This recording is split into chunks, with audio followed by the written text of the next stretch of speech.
У Германовичах Шаркаўшчынскага дэканату паляўнічы сезон пачалі з імшы ў касцёле. Адбылося это ў суботу 3 лістапада, калі каталіцкі касцёл адзначае ўрачыстасць святого Губерта. Богаслужэнне распачалося ў 8 гадзін раніцы з урачыстага ўваходу ў святыню паляўнічых са сваім сцягам пад гукі паляўнічага рога. У храме сабраліся аматары палявання Шаркаўшчыны, Глыбока, Браслава і нават з Мінска. Ёсць Глыбочына, браслаўчане сёння прысутнічаюць. Глыбочына, я бачу, магчыма, Мінчукі таксама тоже ёсць.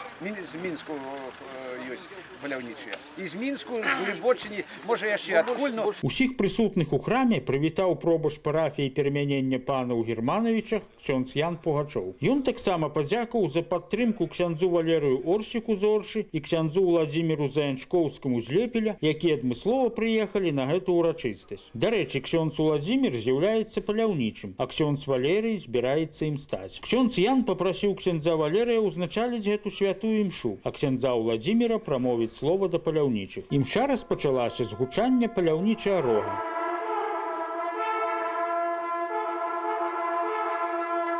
На самым пачатку богаслужэння ксёндз Валерый Оршчык асвяціў абраз святого Губерта, які потым будзе змешчаны ў доме паляўнічай германовіцкай паляўнічай дачы. Ксёндз Уладзімір прачытаў урывак з кнігі роду, дзе распавядаецца пра тое, як Бог ствараў гэты свет. Як вынікае з Бібліі, менавіта чалавека Бог зрабіў галоўнай асобай у створаным ім свеце. Падчас чытання Бібліі усе звярнулі ўвагу на цікавы выпадак. Калі святар чытаў урывак пра стварэнне Богам птушак і жывёлаў, у касцёл заляцела птушка. У сваім слове, якое ксёндз Уладзімір Заянчкоўскі скіраваў найперш да паляўнічых, святар заклікаў іх берагчы прыроду і адказна да яе ставіцца. Шмат хто з недаверам ставіцца да таго, што некаторыя ксяндзы любяць паляванне і здабываюць жывёлу. Але, як сказана ў святым пісанні, Бог стварыў прыроду для чалавека, каб ён кіраваў ёю. Галоўнае, каб улада чалавека над прыродай ажыццяўлялася разумна. Святар распавёў пра свой удзел у паляўнічых святах у Польшчы і адзначыў, што яму падабаюцца некаторыя польскія паляўнічыя терміны. Вышка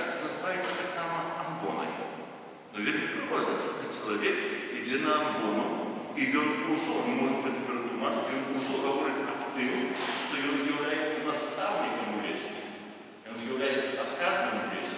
Ксёндз Уладзімір коротка ўзгадаў гісторыю навяртання святого Губерта, а таксама падкрэсліў важнасць сённяшняй падзеі і выказаў спадзяванне, што гэта стане добрай традыцыяй і ў будучыні. Ён будзе гістарычным гэтым днём, калі мы святкуем успамін святого Губерта. І сапраўды, каб святы Губерт заўсёды намі апекаваўся, трэба прасіць у яго патрэбных ласкаў, каб не было таго, што небяспечных нейкіх выпадкаў на паляванні, гэта нам толькі дасць святы Губерт. Святар падкрэсліў, што тут не трэба выпрабоўваць святого, бо калі свядома не выконваць патрабаванняў бяспекі, то святы Губерт нас не абароніць. А напрыканцы ён пажадаў паляўнічым удалага палявання ў новым сезоне. Перамяненне святых дароў на этой святой імшы адбывалася пад гучанне паляўнічага рога.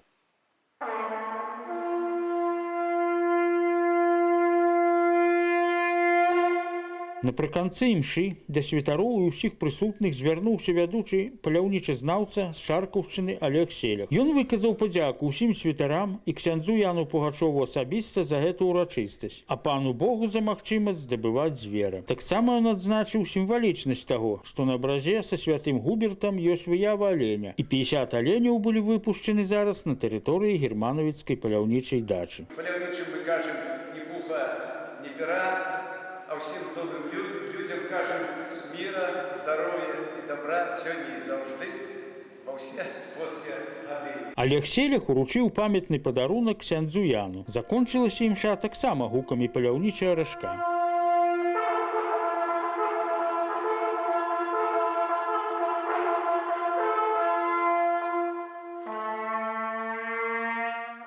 Пасля благословлення, якое паляўнічым і ўсім вернікам удзяліў ксёндз Валерый, усе выйшлі на прыступкі храма, каб зрабіць агульны здымак. А ўжо пасля гэтага ксёндз Уладзімір асвяціў машыны і паляўнічы рыштунак удзельнікаў імшы. Магчыма, поедем бліжэй да, называецца гэта урочышча Брылёк, там яшчэ далей. Такія мясціны. Паляўнічыя ж адправіліся на сваё першае паляванне ў гэтым асенне-зімовым сезоне. Ні пуха, ні пера.